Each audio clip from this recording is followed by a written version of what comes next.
Hello dear, good morning and welcome to my YouTube channel star teaching point.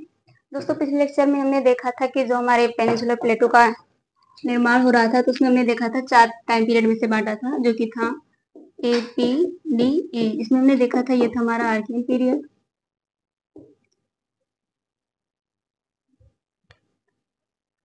और यहाँ पर P से था पुराना काल,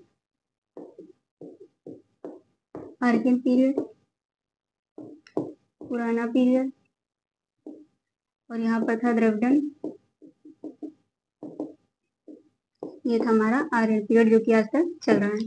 इसमें हमने आर्कियन में देखा था कि जो हमारे धारवाड़, अरावली और बुंदेलखंड, इन सब का फॉर्मेशन हुआ था सील्ड के रूप में, जो कि एनियस और मेटामॉर्फिक रॉक से बनी हुई थी।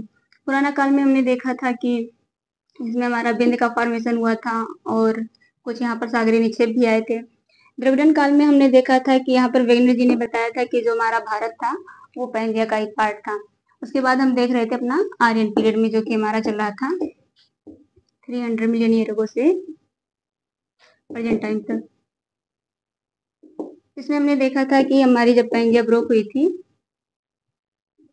2 पार्ट में हुई थी। एक था अंगारा और दूसरा था गोंडवाना। जब हमारा गोंडवाना ब्रेक हुआ था, तब इसमें हमने देखा ये 5 पार्ट में डिवाइड हुआ था। एक था हमारा अफ्रीका, दक्षिण अमेरिका था, अंटार्कटिका था, ऑस्ट्रेलिया, भारत था। इसमें जो हमारा भारत था, जब ये गोंडवाना ब्रेक हुआ था, तो इसके साथ ही हमारा भारत भी, इसमें भी फॉल्ट आया था और ये दरार बनी थी। हमने देखा था कि जो हमारे भारत के प्लेट में दरार आई थी, वो कुछ इस तरह से थी, जिसमें से आज हमारी नर्मदा नदी, महानदी, गोदावरी, ये सब फ्लो कर रही हैं। हमने कहा था कि इसमें आर्यन पीरियड में हमारी 3 घटना हुई थी, जिसमें से हमने पहली घटना कल बताया था, जो कि थी हमारी इसके भारत के प्लेट में फॉल्ट आने की। 3 घटना में से हमने पहली घटना देखा था, ये वाली थी, जो कि हमारी हुई थी 300 मिलियन ईयर एगो से 130 मिलियन ईयर एगो तक। अब हमारी जो दूसरी घटना है, वो है कि जब हमारी भारतीय प्लेट गोंडवाना का पार्ट थी और उसके बाद में यूरेशिया से जब टक्कर हुई इसकी, तो जब चलने लगी थी अंगारा की तरफ। बीच में आप देखेंगे, जब हमने देखा था हिमालय के फॉर्मेशन के टाइम, तो एक रियूनियन हॉटस्पॉट था, जो कि हमारा था, ये हमारी 0 डिग्री इक्वेटर। यहाँ पर हमारी है भारतीय प्लेट, जिसमें अभी तक हमारा जो फॉर्मेशन हुआ है वो यहाँ पर अरावली है, यहाँ बुंदेलखंड, यहाँ पर शिलोंग, धारवाड़, ये सब हैं, और यहाँ पर फ्रांस बना हुआ है।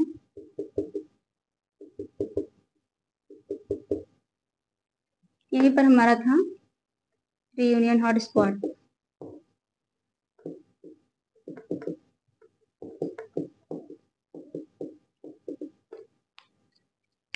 तो जब ये हमारी प्लेट यहाँ से आगे बढ़ी थी और यहाँ पहुंची थी हॉटस्पॉट के पास,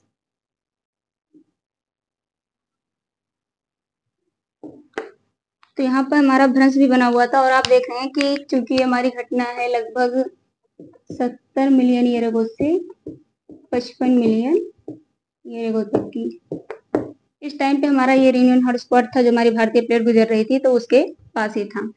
आप देखेंगे लगभग 15 साल तक, 15 मिलियन ईयर अगो तक, 15 मिलियन ईयर तक इसमें लगातार ही हमारा जो रियूनियन हॉटस्पॉट था, इसका जो बसाल्टिक लावा था, ये प्लेट में हमारी फैल रहा था। तो यहाँ पर एक जो इसकी मोटाई अपनी अचीव किया था, वो थी हमारी 2 किलोमीटर तक की, अर्थात ये एक 2 किलोमीटर ऊंचा एक पठार बना हुआ था, जिसे हम आज कहते हैं डेक्कन ट्रैप। अब इसके साथ ही हमारा यहाँ पर ये जो 7 किलोमीटर स्क्वायर एरिया कवर किया था, जो कि हमारे भारत का लगभग है 1/4 हमारी प्लेट बन चुकी है। ये थी हमारी दूसरी घटना। यहाँ पर जब हमारा भारत था तो ये हमने बताया था कि हिमालय का जब हमारा फॉर्मेशन हो रहा था तो ये 90 मिलियन ईयर की पहले की बात है। यहाँ पर हमने देखा जब ये हमारा डेक्कन ट्रेप बनने के साथ ही इसका भारत का 1/4 पोर्शन बन गया था। तीसरी घटना में हम देखेंगे कि यहीं पर हमारी जो यूरेशिया प्लेट है,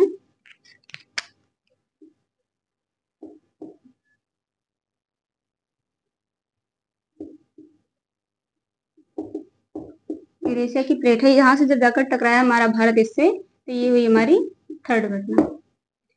अब ये तीसरी घटना जो थी इसमें इससे टकराहट के साथ, अब तीसरी घटना में भी हम देखेंगे कि हमारी कुछ 3 घटनाएं और हुई थी। इसके लिए आप एक एग्जाम्पल के थ्रू देखेंगे, जैसे कोई हमारी कार है बहुत स्पीड के साथ आ रही है। जब हमारी कार एक स्पीड के साथ आ रही है और उस सड़क पे जहाँ जा रही है वहां पर पानी भरा हुआ है, तो आप देखेंगे कि पहली घटना तो ये होगी कि जब हमारी कार जो है पानी के पास से गुजरेगी तो पानी हमारा ऊपर आएगा और हमारी कार का संतुलन बिगड़ जाएगा। तो यहाँ पर जो हमारी एक पानी भरने की बात हुई वो हमारा क्योंकि बीच में था टेथिस सागर, तो वहां की हम बात कर रहे हैं। जब हमारी भारत की ये प्लेट जाने लगी थी यूरेशिया के पास, तो यहाँ पर बीच में पड़ा था टेथिस सागर। इसमें हमने कहा है हमारी हुई है यूरेशिया से जब टक्कर हुई हमारे भारतीय प्लेट की, तो इसमें भी 3 घटनाएं हुई है, जिसमें से हम पहली घटना देख रहे हैं तो जो इसमें पानी भरा हुआ था या फिर जो हमारा टेथिस सागर था, जब इसका पानी उछला था ऊपर आया था तो यहाँ पर कुछ जगहों पर आप देखेंगे पानी आ गया था भारतीय प्लेट में भी।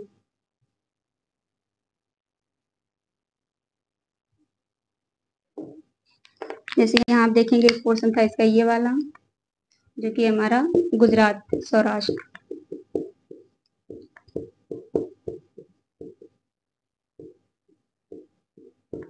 एक पोर्शन था हमारा ये शिलोंग, जिसमें आता है हमारा असम,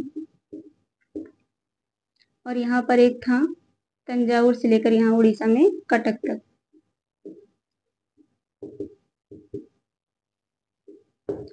यहाँ आप देखेंगे यहाँ पर हमारे पानी के छींटे या फिर जो भी आए यहाँ पर भर गए थे। तो जो हमने कहा था कि हमारे जो यहाँ पर गुजरात में पाई जाती हैं लवणीय झीलें, यहाँ पर हमने देखा था कि यहाँ पर कुछ झीलें पाई जाती हैं लवणीय। उसके बाद हमने देखा था यहाँ पर पानी आया था स्टार्टिंग में ही, तो जो हमारी बनी हुई थी सागर के हटने के बाद से, यहाँ पर हमने देखा था ये हमारा गुजरात नहीं राजस्थान था, राजस्थान में सौराष्ट्र है।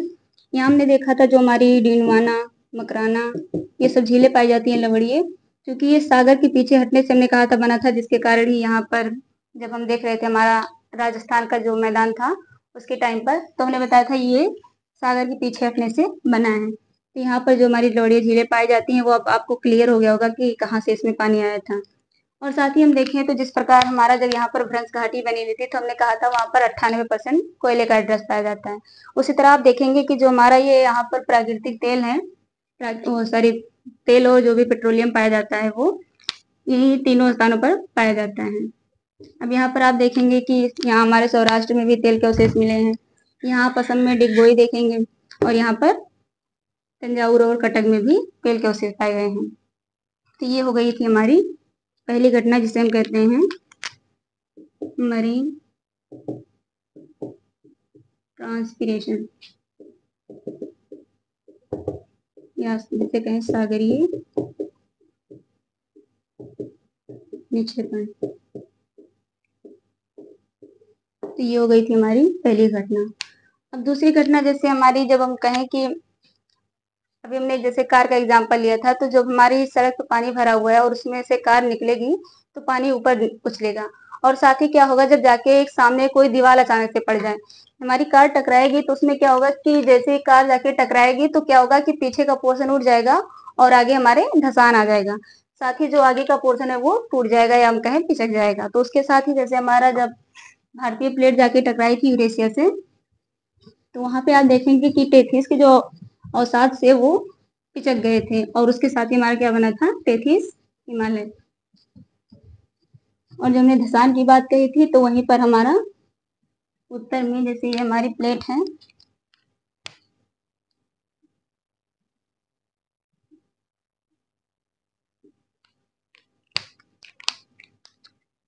ये नॉर्थ इसका पोर्शन है और ये साउथ है। तो जब यहाँ पर जाके ये टकराया था हमारा यूरेशिया से, तो इसका आगे वाला जो पोर्शन था वो कुछ धसान में गया था और साथ ही यहाँ पर आप देखेंगे इसका ये पोर्शन पिचक भी गया था। तो यहाँ पर हमारा बना था टेथिस हिमालय। जो हमने कहा ये धसान में गया था, आपको याद होगा हमने कहा था यहाँ पर एक गहरा खड्ड था, फोर्डिप था, जिसमें अवशेष आकर भरे हुए थे। तो हमारा बना हुआ था बृहद मैदान।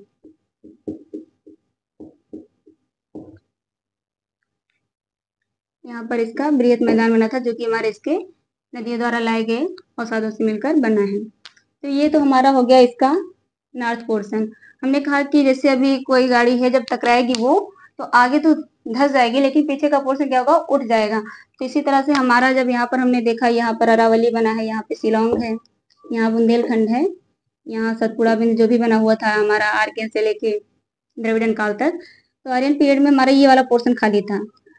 अब यहाँ पर हमारी जो भी आप देखेंगे कि जो हमारा ये पोर्शन है जो कि उठ गया है, तो इसे कहते हैं सदर्न हिल कॉम्प्लेक्स। इसे कहें कि दक्षिणी पर्वतीय क्षेत्र। क्योंकि ये पोर्शन हमारा उठा है, तो यहाँ पर आप देखेंगे जितनी भी ऊंची चोटियां हैं हिमालय के बाहर वो यहीं पर पाई जाती हैं। जैसे यहाँ हम कहें नीलगिरी जो है, यहाँ पर नीलगिरी है और यहाँ पर कार्डमम है, जिसे मिलाजी की पहाड़ियाँ कहते हैं। इसमें ही आप देखेंगे जो हमारी ऊंची है हिमालय के बाद, जैसे अनाईमुडी हो गया, डोडा बेट्टा और ये अनामलाई, ये सब चोटियां हमारी दक्षिण में ही पाई जाती हैं। तो ये हो गया हमारा इसका दक्षिणी पोर्शन।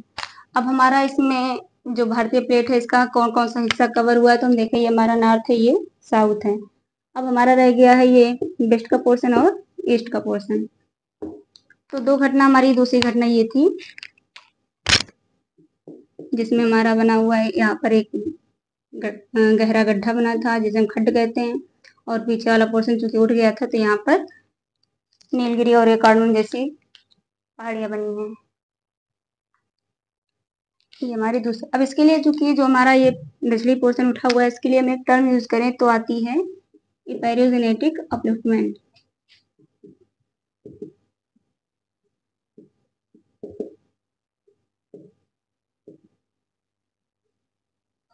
जिसे हम यही कह सकते हैं सदर्न हिल कॉम्प्लेक्स।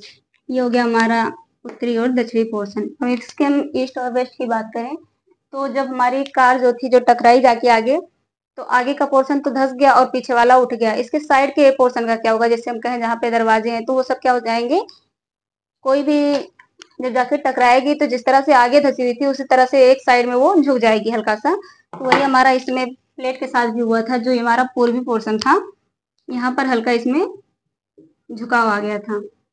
अब यदि हम इसे सागरीय स्तर से इस प्लेट को देखें,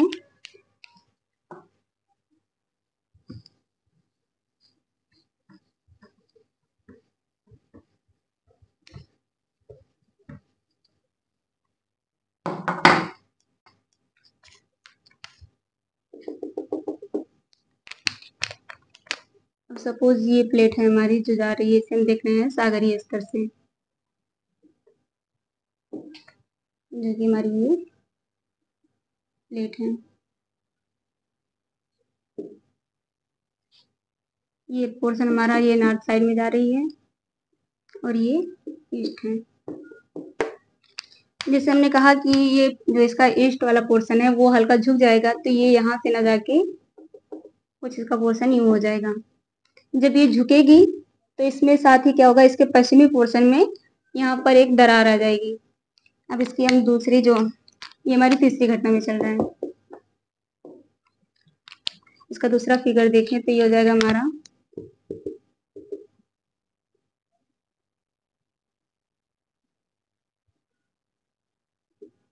ये इसका पूर्वी पोर्शन जो है वो झुक चुका है। अब आप देखेंगे जो हमारी ये कृष्णा गोदावरी ये सब नदियां बहती हैं, क्योंकि हमारा झुकाव इसी तरफ है तो ये इनकी ढाल भी इसी तरफ होती है। ये पोर्शन चूंकि हमारा भारी हो चुका है और साथ ही यहाँ से कमजोर भी, चूंकि यहाँ पर दरार आ चुकी थी, तो आप देखेंगे कुछ समय पश्चात ये पोर्शन क्या होगा, कटकर अलग हो जाएगा, हम कहें कि धस जाएगा, टूट जाएगा। यहाँ पर टूटने के बाद ये हो जाएगा हमारा, आ जाएगा नीचे, और यहाँ पर एक खड़ी ढाल की एक कगार बनेगी। अभी इसका इस तरह से कुछ भी आ रहा है। तो यहाँ पर हमने जो देखा था हमारा, यहाँ पर ये इसका सबमर्ज हो गया पार्ट, जिसे हम कहते हैं पश्चिमी तटीय मैदान। जब हम उसमें मैदान में देख रहे थे तो हमने कहा था कि एक हमारा टर्म आया था सबमर्जेंस, जिसे हम निमज्जन कहते हैं। क्योंकि ये पोर्शन हमारा टूट कर यहाँ पर धंस गया है, इस कहें कि सबमर्ज हो गया है, तो यही है हमारा निमज्जन या सबमर्जेंस।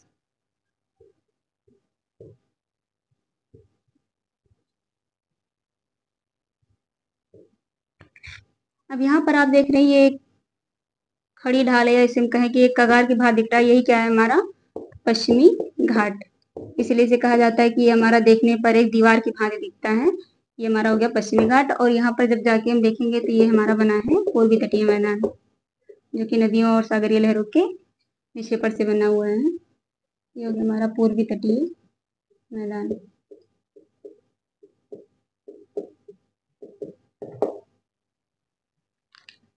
अब आप देखेंगे कि जो इधर वाली स्लोप है, ये तो जनरल स्लोप है, तो फिर यहाँ पर जो नदियां बहेंगी वो यहाँ जाके आराम से उसके बाद में अपना उसाल ले जाके यहाँ निक्षेपित करेंगे, उसके बाद यहाँ बनाएंगे डेल्टा।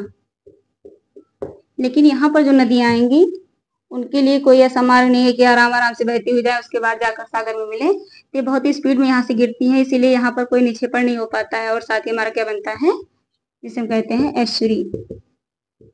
इसलिए आप देखेंगे जो हमारी वेस्टर्न घाट वाली नदियां हैं वो डेल्टा ना बना करके एस्चुरी बनाती हैं, क्योंकि उनका मार्ग ही इस तरह से होता है कि वो उसमें कोई अवसाद बचता ही नहीं कि वो ले जाके उसे निक्षेपित कर दें। तो यहाँ पर एस्चुरी बनती है और यहाँ हमारा बनता है डेल्टा। तो ये हो गया हमारा प्रायद्वीपीय पठार, जिसका हमने देखा यहाँ पर उत्तरी सिरा, दक्षिणी सिरा, पश्चिमी व पूर्वी सिरा। इसमें हमने देखा कि किस तरह से ये जाके पहले पिचका, उसके बाद में यहाँ पर धसान आया, यहाँ पर ये पोर्शन उठ गया और यहाँ पर भी झुकाव आया, साथ ही ये पोर्शन दरार के साथ ही एक कगार के रूप में आ गया। अब यदि हम यहाँ पर देखें जो हमारा ये पश्चिमी तटीय मैदान है और पूर्वी तटीय मैदान है, तो आप देखेंगे जो हमारा पोर्ट बनाया जाता है वो कहाँ पर बनाना आसान होगा, या फिर कहाँ पे कहें कि सही कहाँ पे रहेगा, तो वो हो जाएगा हमारा पश्चिमी तटीय मैदान पर। यहाँ पर पोर्ट बनाना उचित रहेगा।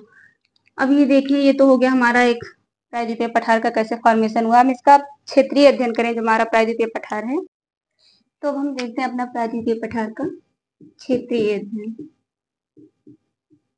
प्रायद्वीपीय पठार का क्षेत्रीय अध्ययन। इसमें यदि हम नर्मदा नदी को अपना एक विभाजक रेखा माने,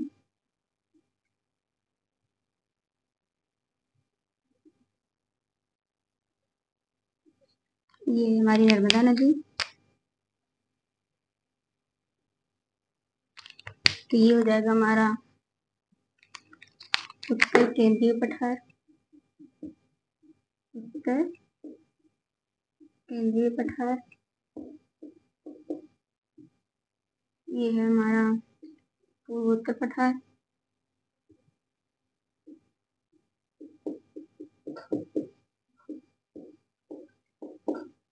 और ये है दक्कन पठार।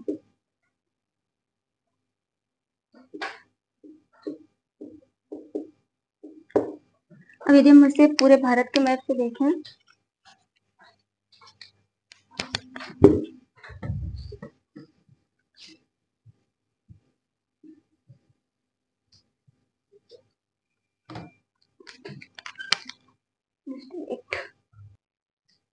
ये हो गया भारत का मैप। इसमें हम देखेंगे ये हमारी जो श्रृंखला है, ये है अरावली, और ये है विंध्या, ये है सतपुड़ा, ये पश्चिमी घाट। ये जो हमारी चारों रेंज हैं, अरावली, विंध्य, सतपुड़ा, और ये है पश्चिमी घाट। ये आप देखेंगे भारत की ये जो है ये जल विभाजक रेखाएं हैं, भारत की महान जल विभाजक।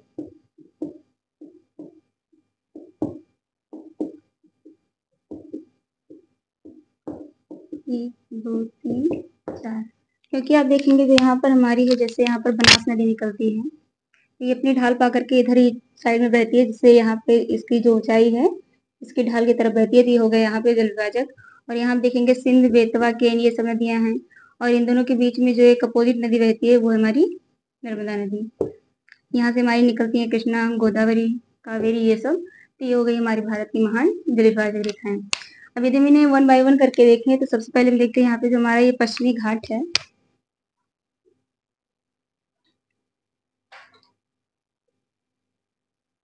ये हमारा बना किससे है।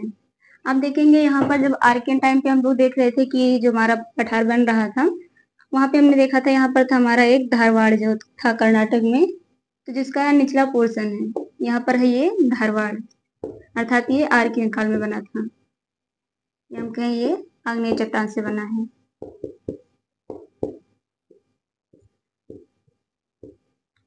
जबकि जो इसका ऊपर वाला पोर्शन है यहाँ पर एक निकल रहा था रियूनियन हॉटस्पॉट,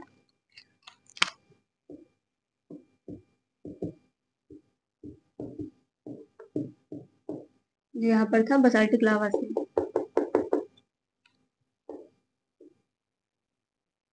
अब आप देखेंगे चूंकि जो हमारी आग्नेय होती है, आग्नेय और कायांचित दोनों है, जो हमारी आग्नेय होती है वो बहुत ही हार्ड होती है, तो यदि इसका अपर्दन करना हो, जैसे ये बहुत ही हार्ड है, जबकि जो इसके कंपेयर में हमारा बसाल्ट है ये सॉफ्ट है। अभी इसका अपर्दन करना हुआ तो अपर्दन जो है वो हमारा चूंकि सॉफ्ट में ज्यादा तेजी से होगा, तो यहाँ पर बसाल्टिक लावा का अपर्दन बहुत ज्यादा होगा, तो यहाँ नदियां अपर्दन ज्यादा करेंगी। ये हो गया हमारा पश्चिमी घाट। अब यदि हमारा वाली देखें यहाँ पर,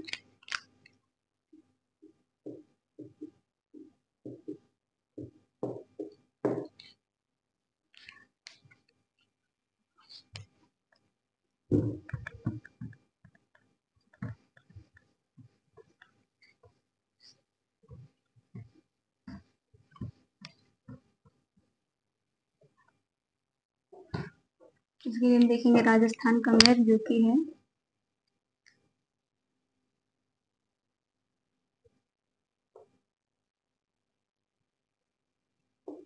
ये हमारा राजस्थान। यहाँ पर हम देखेंगे जो इसका ये मीटिंग पॉइंट है, यहाँ से जाएगी अगर ये रेंज पैरेलल इसके तो दिल्ली तक, दिल्ली और इधर हरियाणा, यहाँ तक है हमारी अरावली की श्रृंखला। आप देखेंगे जो हमारी अरावली में इसकी विशेषता लिखे तो ये पहले नंबर पर बनी थी हमारी आर्यन काल में, आर्यन काल में, और ये बनी है किससे, आग्नेय व कायांतरित से।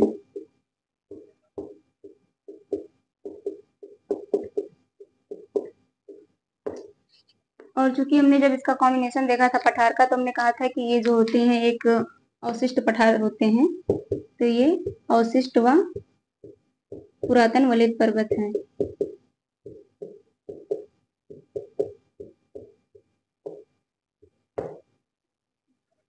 यहाँ पर अब लास्ट में देखेंगे आप जो इसकी विशेषता है वो हेवली इरोडेड है, अर्थात इसका इतना ज्यादा अपरदन हो चुका है कि अभी जो अपनी मूल ऊंचाई थी उसको खो चुकी है, और कहीं कहीं तो ये लगता ही नहीं कि ये एक पर्वत भी है, क्योंकि आप दिल्ली में जाएंगे तो वो आपको उठा हुआ पोर्शन नहीं लगेगा वहां पे। ये हो गया हमारा। अब यहाँ पर आप देखेंगे जो हमारी ये रेंज शुरू होती है, यहीं पर एक चोटी है जो कि अरावली की सबसे ऊंची चोटी है, ये हमने देखा था जब राजस्थान का मैदान कर रहे थे, जो कि है गुरु शिखर। इसकी जो ऊंचाई है वो है 1722 मीटर। यहाँ पर जो हमारा जैन का दिलवाड़ा मंदिर है वो भी यहीं पर है, और यहाँ जो कि हमारा माउंट आबू हिल स्टेशन है, वहां पर माउंट आबू, यही है हमारा जैन का दिलवाड़ा मंदिर।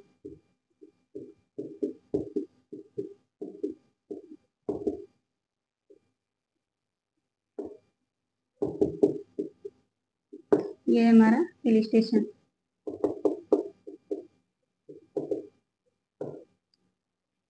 अब जो हमारी यहाँ पर अरावली की सबसे खास विशेषता है, क्योंकि यहाँ पर आप देखेंगे यहाँ पर थार मरुस्थल है जो राजस्थान में है, यहाँ पर मरुस्थल है, तो यदि यहाँ पर ये अरावली की श्रृंखला नहीं होती तो ये जो आज हमारा मरुस्थल यहीं तक है, यहाँ तक सीमित है, तो हो सकता था इसका यहाँ तक हो जाता कुछ फैलाव।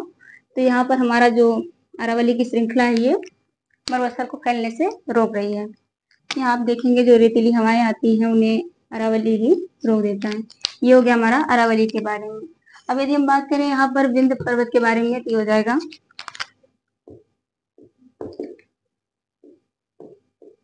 क्योंकि इसका निर्माण जो हुआ था वो फॉल्टिंग से हुआ था, तो इसमें कोई सील्ड नहीं है।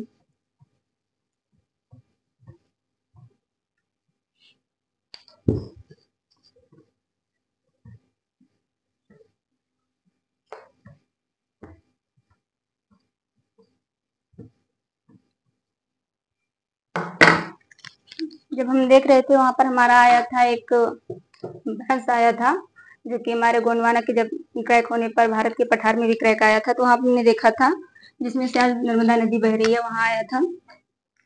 उसमें हमने देखा था कि एक पर्वत कुछ इस टाइप से बना था जो कि था हमारा विंध्य पर्वत।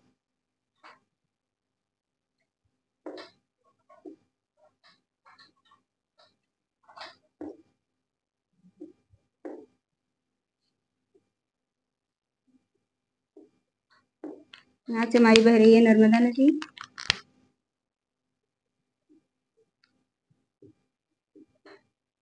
और ये है ताप्ती नदी। तो पहले नंबर तो ये जो हमारा ये सील्ड नहीं है,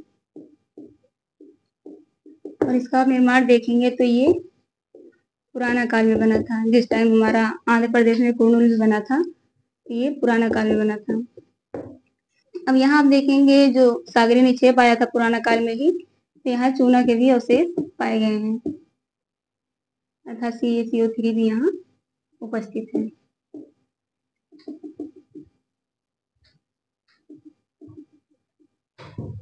अब यदि हम बिंद की संरचना देखें तो ये कुछ कगार टाइप की दिखती है, दीवार की भांति दिखती है। इसके लिए एक टर्म आता है स्कार्पमेंट।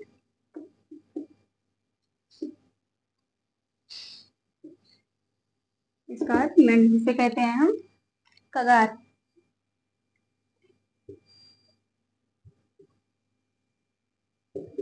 जो कि हमारा कगार। अब ये एक दीवार की भांति दिखता है। इसमें हम देखते हैं जो इसकी कुछ स्थानीय श्रृंखलाएं भी हैं। यदि हम यहाँ पर जो हमारा राजस्थान का मैप था,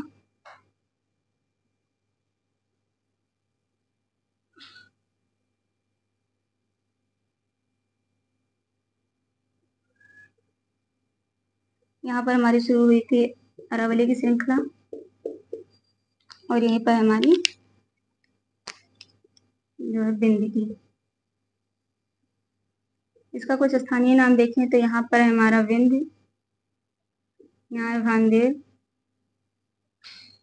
और ये है कैमूर। अब यदि यहाँ से नदियां जो हमारी निकलती हैं, सिंध, बेतवा, केन है, ये सब हैं, और यहाँ से बनास नदी निकलती है, तो ये सब यहाँ पर अपने अवसाद ले जाकर जो जमा करती हैं, तो आप देखेंगे ये क्षेत्र कुछ समय बाद उड़ता चला जाएगा, क्योंकि ये हमारा जो है ये इसके कहें कि फुट हिल्स मतलब गिरिपात पर बना हुआ है, तो इसीलिए इसको कहते हैं पीडमॉन्ट प्लेटू, अर्थात गिरिपात पठार, जिसे हम कहते हैं, यहाँ पर नाम दिया गया होगा, आप एटलस में देखिए लिखा है मालवा का पठार।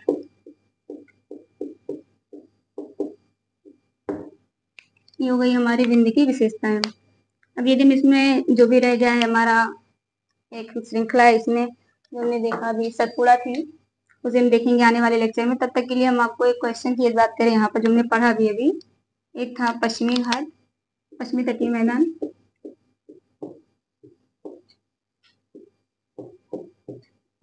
और दूसरा है हमारा पूर्वी तटीय मैदान।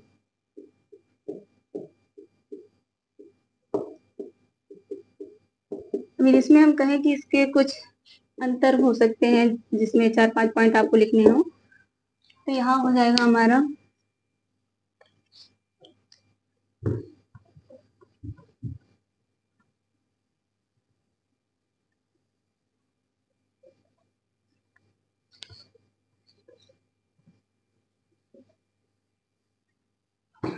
पहला तो ये कि हमने देखा था यहाँ पश्चिमी तटीय मैदान,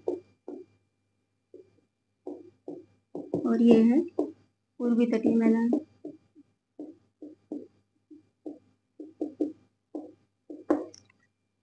चूंकि जो हमारा पश्चिमी तटीय मैदान है ये हमारा था सकरा, तो ये हो जाएगा पहला डिफरेंस। सकरा था और ये चौड़ा था। आप देखेंगे ये बना था सबमर्जन से, अर्थात निमज्जन से, और ये बना था हमारा इमरजेंस, जिसे हम कहते हैं उत्थान। उत्थान हुआ निक्षेपण से, जो कि हमारा लहरों व नदियों द्वारा लाया गया था, या डिपोजिशन जिसे कहते हैं, निक्षेपण।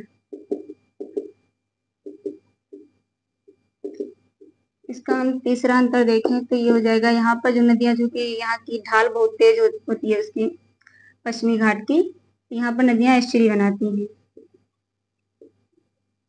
जबकि यहाँ की नदियां डेल्टा बनाती हैं।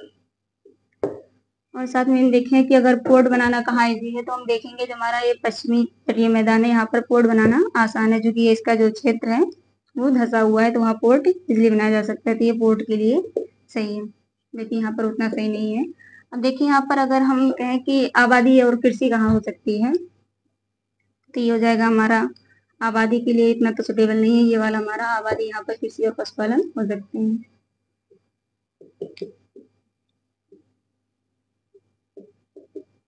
अब इसी तरह से हम देखें, जब यहाँ जो हमारा पश्चिमी तटीय मैदान है, यहाँ नारियल की खेती ज्यादा होती है, जबकि यहाँ पर हमारा धान की खेती, क्योंकि ये जो पोर्शन है गर्म भी रहता है और यहाँ पर वर्षा भी बहुत ज्यादा है, यहाँ धान की खेती के लिए ये सुटेबल है। तो ये हो गया हमारा पश्चिमी तटीय मैदान और पूर्वी तटीय मैदान में डिफरेंस। तो आज के लिए इतना ही, आगे हम देखेंगे आने वाले लेक्चर में। तब तक के लिए धन्यवाद।